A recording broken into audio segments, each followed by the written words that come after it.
petit récap de tout ce qu'on a vu là, ça c'est un gros cours. Oui. Donc, une émotion, on va se rappeler quoi? Que notre rapport aux émotions est conditionné. Donc, on va essayer de se libérer de ce conditionnement et en tout cas, si je veux avoir un rapport à mes émotions comme les Américains, même si je suis un Japonais, en fait, je peux, en fait. Ok? Je suis créateur. C'est pas le chien qui me fait peur, c'est moi qui crée la peur ou la joie face à cette émotion-là. D'accord? Mes émotions, ils viennent du coup la réalité que je suis en train de construire. Une émotion est un état, elle est donc passagère. C'est moi qui vais décider combien de temps elle va rester et me visiter, qu'elle soit positive, je peux l'entretenir quand elle est positive, hein, l'inviter à table tous les jours et tous les matins, ou au contraire lui dire oh, tu fais que me traverser par contre, hein. D'accord? Elle fait pas trop longtemps. Tu t'installes pas. 2 heures, ça suffit. Je reconnais que voilà, je suis traversée par ça, donc je me légitime, et tu passes par contre, tu sais plus. Elle est contagieuse, hein, qu'elle soit positive ou négative.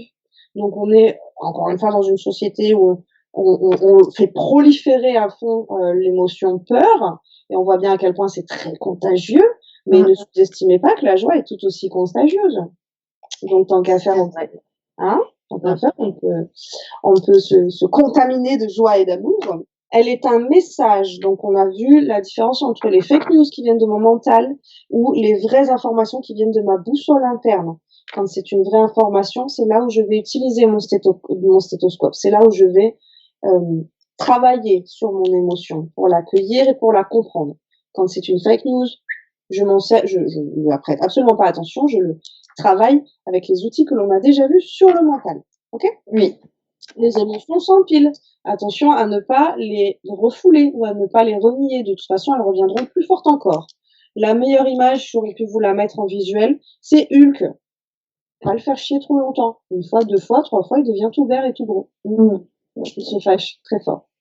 L'émotion est évolutive, on l'a vu avec cette deuxième échelle des émotions, d'accord? Donc je peux accompagner son évolution plutôt que, encore une fois, de rester bloqué dans une phase. Je peux prendre conscience du processus d'évolution des émotions et en tant qu'humain et en tant que maîtresse ou en tant que maître, accompagner son évolution.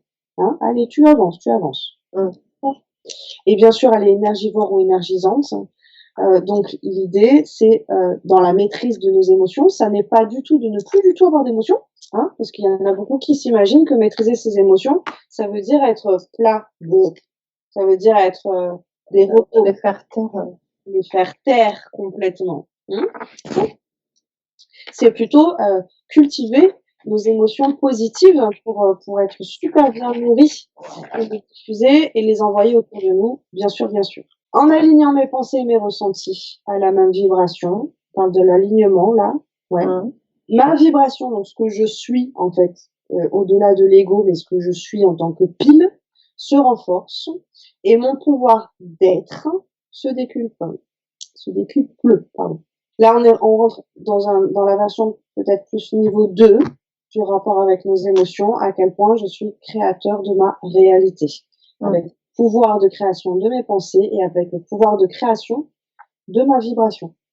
Alors, il y a juste une chose que je pensais vous avoir marqué, puis que du coup, non, ça n'y est pas. Si je laisse une émotion s'installer pendant plusieurs heures ou plusieurs jours, ça devient un sentiment, ça devient une humeur, ça devient mon mood. Si je la laisse s'installer pendant des mois ou des années, cette émotion, ça devient mon caractère, pour finalement devenir ma personnalité. Mais sa question, alors je peux pas remonter parce qu'ils ont été très très bavards sur le chat.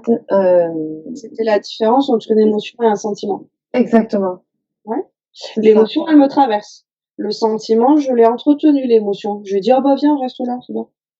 Parce que du coup, il posait la question de savoir si l'amour, c'était pas un sentiment plutôt qu'une émotion. Je peux ressentir l'émotion amour sur mon instant présent. Par exemple, tu me mets face à des framboises. Oh, j'aime les framboises. Oh là là, je le sens là, ça me traverse. Oui. Donc c'est une émotion, elle me traverse. Je peux entretenir l'émotion j'aime les framboises et ça devient un sentiment. Je suis amoureuse des framboises. Ça va? Ok. C'est pas l'un ou l'autre. C'est selon l'état. Est-ce que c'est passager? Alors c'est une émotion. On va pas Mm. dire, la joie est une émotion et la tristesse est un sentiment. Non. C'est la qu'est-ce que j'en C'est la fais? façon dont on le perçoit, ou enfin, en tout cas, Oui, oui, dont ça passe quoi, à travers c'est notre ça. filtre, à travers. L'émotion, ça n'est qu'un état et il est de toute façon passager. Ok. Alors, le sentiment, c'est quelque chose que j'ai installé en moi. Mm. Ouais. Et si je l'installe, je l'installe, je l'installe, je l'installe, je l'installe, je l'installe, ça devient mon tempérament, ça devient mon caractère. Mm. Et encore et encore et encore, ça devient carrément ma personnalité. Par exemple, on va dire de quelqu'un qu'il est colérique. Ouais, je vois. Tu vois? OK? Ok. Bien.